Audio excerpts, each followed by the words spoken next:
دوستانو یو څو ورځو نه وم خیال یې چې په دې رینګ چاته کې نو د شهباز شریف لاله اواز به راځي یاره موږ پې دومره پېټرول کم کړه دومره پې تیل ورګران کړه دومره پې دا وکړه دومره پې هغه وکړه که مین خبره زه تاسو ته وکړم نو د دې نیوز څوک نه ګوري دومره هېڅوک نه ګوري که په ذات خود درته زه ویم نو زه ځان له چاته دا وزیر اعظم شوی اوسه پورې ما نیوز د دې خبرې نه دي اورېدلې اوسه پورې نو دا څو ورځې چې چاته رینګ کوم نو دقه راته په رینګ باندې راځي دا راته وایي چې تاسو ته پرې راځي او که پرې نه راځي او بله خبره دا ده چې د دې نه قام ولې دومره نفرت کوي چې د دې نیوز نه ګوري او د څو ورځو نه کېږي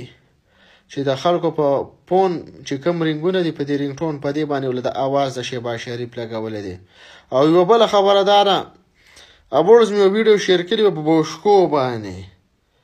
نو په بوشکو په تېره ویډیو باندې ډېر زیات کمنټ راغلی دي نو هلکه دې ویډیو کې تاسو ته ښکاري د کومو لارو شاته چې د بوشکې لګېدلي بوشکې دې متعلق تاسو څه وهئ او که نه د دې ویډیو نه لاندې یوه بله ویډیو ده د هغې کمنټ چیک کړئ تاسو لږ غونتې یو پوټې